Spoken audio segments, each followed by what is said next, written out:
сабағымыз өте керемет тақырып. Ол әуеленген әсем әуен. Балалар, бүгінгі біздің сабағымыз Естай әнші жайлы болады екен. Бекрениум әдісі бойынша біз әр сабақта кілттік сөздерді тауып, көптеген өзіміздің сөздік қорымызды кеңейтіп, әрі дамытатын еді. Ендеше бүгінгі Бекрениум әдісімен біз өлең шығару жолын таңдадық. Өлең шығаруды шыңдаймыз. Естіген жан тамсана, қайталаймыз. Естіген жан тамсана, Сыйлай түсті әншіні, сыйлай түсті әншіні, таратылған әуені, айналдырды ай күнді. айналдырды ай күнді. Әсем әуен баршаға, Әсем әуен баршаға, нақышына айнала, нақышына айнала, шырқай түскен әншіге, шырқай түскен әншіге, ілтипат жаса. ілтипат жаса. Таң қала. Балалар, бүгін енді сендер сабақта Естай туралы бейне материал тамашалаңдар. Басында дүниеге келді. Біржан ағамның қолында оқып, хаттан. Жастайынан жеке мерекелерде ән айтып, ойын сауықтың ортасында жүрді. Bir күні досымның болашақ жарын айттыру үшін маралдыға шылды. Ақындығым да бар, әншілігім де бар. Адамның көркіне көз қоймас сұлулығы туралы естіп, тәнті болды. Сол кеште айтылған әнімнің барлығы тек махаббат пен ғашықтық сезімге арналған. Жиналған жұртта Қорланда айтылған ән жырдың өзіне арналғанын түсіндім. Қорланда көпшіліктен қаймықпай маған көз тастаудан жасқанған. Мен ол кеште Қорланның басқаға айтып қойғанын білмеген едім. Сондықтан осынан бізді таныстыруды өтіндім. Екеуміз таң атқанша әңгімелестік. Түнгі аспан. Біздің келесі сабағымыздың бөлімі музыкалық терминдермен танысамыз. Музыкалық терминдердің ішіне не кіреді? Музыкалық терминдерге мысалы қалаған бір шығармада кездесетін ережелер. Бір ережені міндетті түрде білу керекпіз. Ендеше ән дегеніміз не екен? Вокалдық жанр екен, әнші сол вокалдық жанрдағы әнді орындаушы екен. Халық әні дегені кім біледі? Аспаптық жанр, вокалдық жанр, әдеби жанр, олар өнердің барлық түріне байланысты жетілуіне. Өте жақсы. Жанр деген өзін біз міндетті түрде біле аламыз. Марш жанры, ән жанры, аспаптық жанр деп бөлінеді екен, вальс жанры дейді. Мінекей, біздің бүгінгі сабағымызда музыкалық терминдерді дәптерге түсіріп аламыз. Дәптерді аштық, ережені дәптерге түсірдік.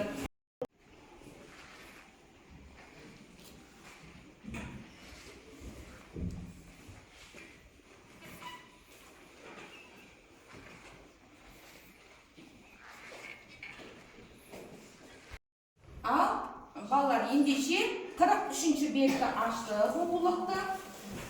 Қазір оқулықпен жұмыс жасаймыз. Оқулық барысында бізге мәтін берілген. Естай Беркінбайұлы 1868 жылы 1946 жылдың ортасында өмір сүрген екен. Енді математикамен байланыстырып көрейікші қазір. Қанша?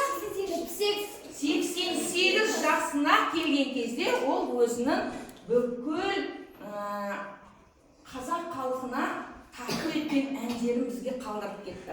Ол тек қана ақын, әнші, композитор ғана болып қойған жоқ, ол орындаушы болды. Ол лирикалық әндерді бізге жеткізді. Ол Павлодар өңірінде дүниеге келген екен. Оның қандай әні бар екен? Және дүние. Осы екі ән әншінің қазақ халқына белгілі әндерінің бірі болып танылуда. Сонымен қатар әлемге танымал болған әні бүгінгі өтетін әніміз қандай ән екен? Бұл ән қазіргі таңда бүкіл әлемді өзінің лирикалық туындысы ретінде танымал болып келеді. Шынына келетін болса, Естайдың ұстаздары болған екен. Естайдың ұстаздары Ақан Сері, Біржан Сал болған екен. Естай Ақан Сері мен Біржан Салдың әндерін орындап жеткізуші және оның шәкірті болып танылады. Ендеше біз топтық жұмыс жасаймыз. Қазір мен сендерге төрт бұрышты музыка деген атауы бар кубикті тарту етем. Бұл кубик музыка тобы екінші топ болады. Білім тобы бірінші топ болады. Өнер тобы үшінші топ болады. Так, топтық жұмыс жасаймыз. Топтық жұмыстың тәртібі слайдқа қараңдар. Так, бірінші топ Ақан Серіні қорғап беретін топтық жұмыс. Екінші топ Естай туралы мәліметті қорғайды. Үшінші топ Біржан Сал туралы мәліметті қорғап береді. Тапсырма. Суреттегі үш туындының бойында қандай қасиеттер, қандай өнерлері бар және қандай әндері бар жазып шығу керек. Так, болған топ қоңырау арқылы белгі береді. Сендерге 5 минуттық уақыт жетеді ме? 5 минуттан кейін қоңырау соғылады. Музыка тобы неше сөз жазыңдар? 1, 2, 3, 4, 5. Тағы бір сөз көмектесеміз. 6. Бітті ма? Жарайды. Өнер тобы бізде не жасап жатыр екен? Өнер тобы қанша сөз жазды? 6 сөз жазып біз. Тағы бір сөзбен көмектесейік па? Ақан Серінің қандай әнін білеміз? Құлагер әнін көмектесіп жіберді. Мен сендерге 1 балл. Жарайсыңдар. Үшінші топ өзінен кейін қалай орындап жатыр? Топтық жұмыстарын қалай жүріп жатыр? Жақсы. Ал соңғы сөзді жазылады, уақыттарын бітіп жатыр.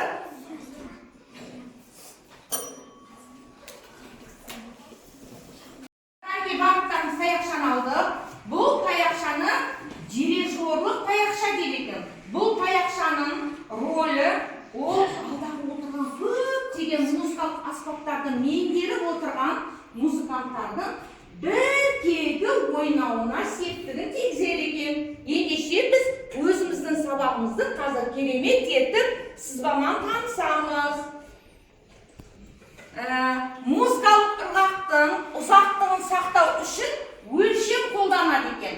Қалған нәрсені өлшеуге болады. Математикамен байланыстыратын болсақ, мынау 2-де 4 өлшемі, 3-де 4 өлшемі, 4-де 4 өлшемі. Ендеше барлығымыз таяқшаны оң қолға ұстап, биік көтереміз, бастың тұсында 2-де 4 өлшемін жасап көреміз. 1-ге тақтаға тигіземіз. 1-ге, 2-ге тоқтап қалдық. 1-ге, 2-ге тоқтап қалдық. Таяқша бізде түпті жолдай тұру керек. Тағы бір рет. 1-ге, 2-ге. Енді бізде 3-де 4 өлшемі таяқшаны 3 бұрыш сызамыз. Дайынбыз ба? 1-ге, 2-ге, 3-ге. Төмен түсіреміз. 1-ге, 2-ге, 3-ге. Тағы бір рет. 1-ге, 2-ге, 3-ге. Жарайсыңдар. Енді 4-де 4 өлшемі бар екен. 4-лік нотадан 4 данасы шығады. Төмен түсеміз, мұқият тыңдап аламыз. 1-ге, солға қарай жүреміз, оңға қарай жүреміз, жоғары көтереміз. 1-ге жасап көреміз. 1-ге, 2-ге, 3-ге, 4. Музыкалық терминдармен танысып қоямыз. Термин дегеніміз ішінде өлшем болады екен. Қалаған музыканы тыңдаған десе, оның өлшемі болады. Мысалы, марш 2-де 4-ге өлшенеді екен. Вальс 2-де 4 емес, 1, 2, 3-де 4-ге өлшенеді екен. Мынау өлшемдерді біз бөлеміз қарапайым және күрделі өлшем мөлшерлер ауысып отырады екен. Ендеше қараңдар. До, ре, ми, фа, соль, фа, ми, ре, до дейтін болсақ, міндетті түрде оны таяқшамен дереу жырлайды екенбіз. Ендеше қолымызға таяқшаны алдық. Дауыс ашу жаттығуынан кейін біз жақсылап тұрып, ауақапты толтырып, иықті толтырамыз, ән айтуға дайындалып отырамыз. Тыныс алған кезде ауықтақпен бірге жасаймыз. Қазір қайырмасын сендер каноннан айтасыңдар, бірінші әнді тыңдап аламыз. Дайынбыз ба? Бір қыз бар алдыда қорлығайын, табиғат берген екен күн мен айын, мұратқа іздеген жан бәрі жеткен, дариға арманым көп, не қылайын. Қайырман каноннан айтамыз. Мен айтам, сендер қайталайсыңдар.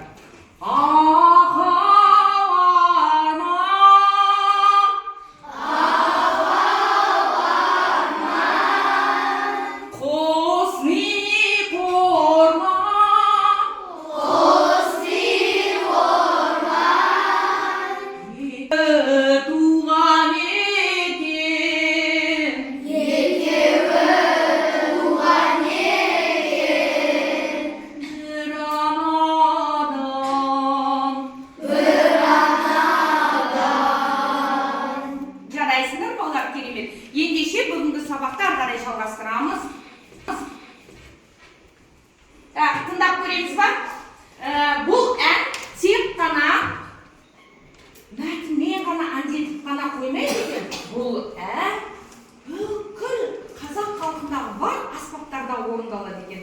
Сендердің алдарында сыр-сырнай аспабында орындалуын тамашалап көрейік. Тыңдаймыз ба?